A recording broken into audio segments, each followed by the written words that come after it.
Tuhan telah diambil orang, dan kami tidak tahu di mana dia diletakkan.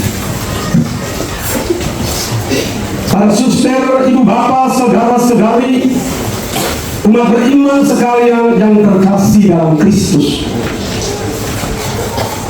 Injil menampilkan kisah yang mengejutkan. Pada hari Minggu Paskah, pagi-pagi benar, Maria Magdalena menjenguk kubur Yesus. Apa yang terjadi? Sesuatu yang luar biasa terjadi. Batu terguling. Jenazah Yesus tidak ada di sana. Maria lalu berlari menjumpai Petrus dan Yohanes dan memberi kabar, tubuh Tuhan telah diambil orang, dan kami tidak tahu di mana dia diletakkan. Petrus dan Yohanes bergegas menuju kubur Yesus. Di sana mereka mendapati kenyataan yang sama, kubur kosong.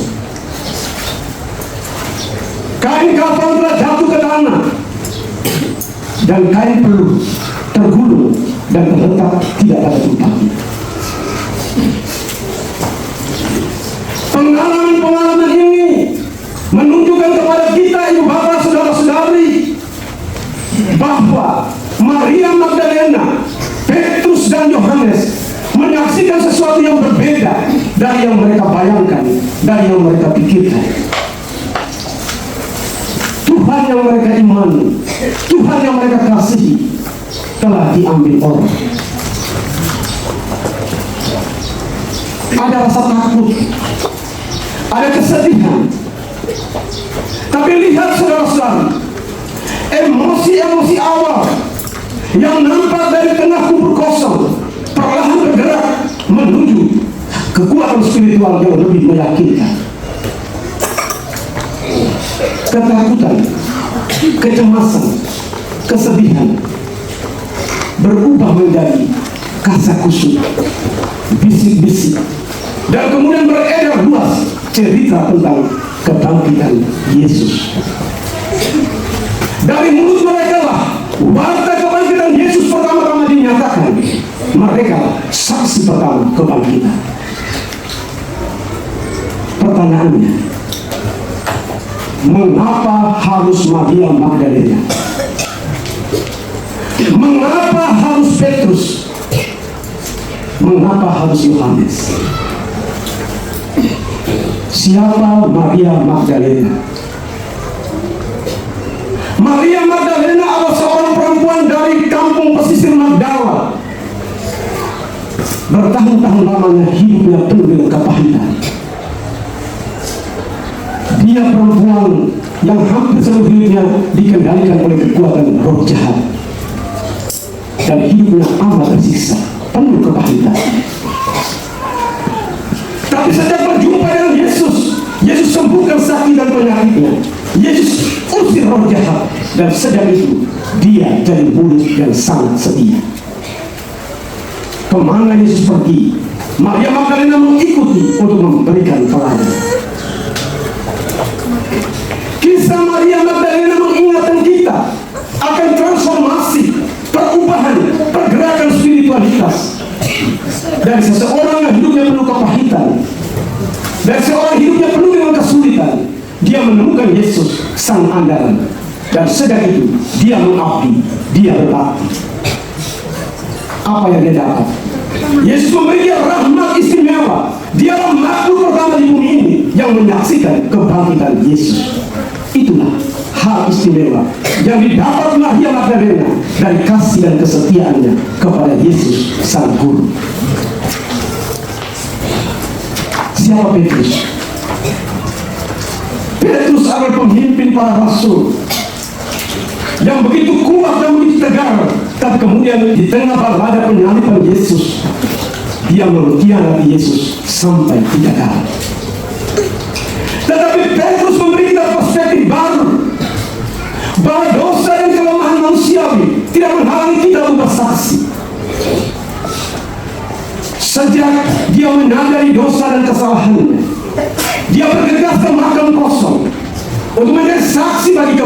Yesus. Dan lihat, Petrus kemudian menjadi rasul yang besar. Dia mewartakan Kristus ke seluruh dunia. Siapa Yohanes? Yohanes adalah murid yang dikasihi Yesus.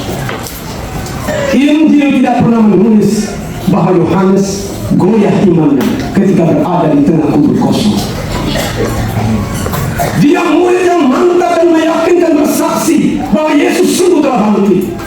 Kedekatannya, intimitasnya dengan Yesus membuatnya semakin kuat untuk bersaksi bahwa Yesus sungguh telah bangkit.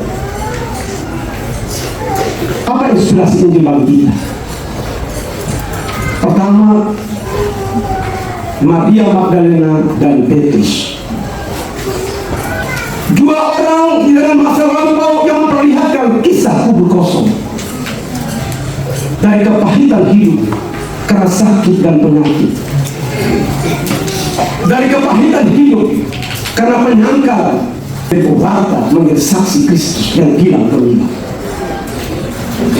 Saudara-saudara terkasih, dalam kehidupan kita setiap hari kita pun sering mengalami situasi kubur kosong.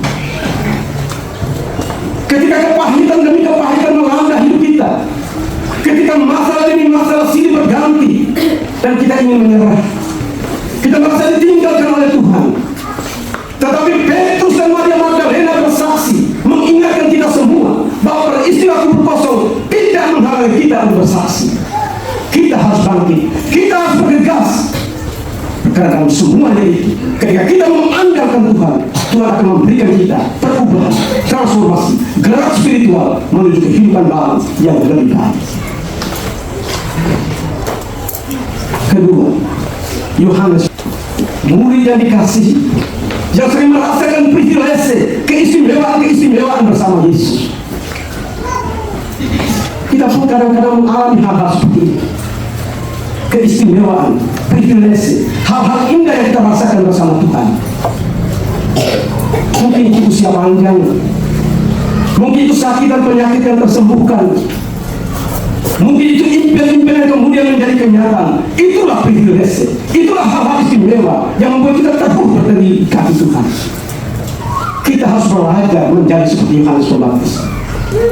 Hal-hal indah, intimitas kita bersama dengan Yesus yang kita alami dalam rahmat demi rahmat yang kita terima harus meneguhkan iman kita untuk bersaksi di tengah dua dunia bahwa Kristus sungguh sang penyelamat umat manusia. Ibu bapak, saudara-saudari, umat beriman sekalian yang terkasih, apapun situasi kita, apapun keadaan kita, kita saksi kebangkitan. Mari bangkit dari segala dosa dan kelemahan. Mari bangkit dari kepahitan masa lalu. Kita perlu mengatakan Yesus di tengah dunia untuk menunjukkan kepada dunia bahwa Kristus sungguh telah bangkit. Selamat merayakan pesta Paskah. Yesusku.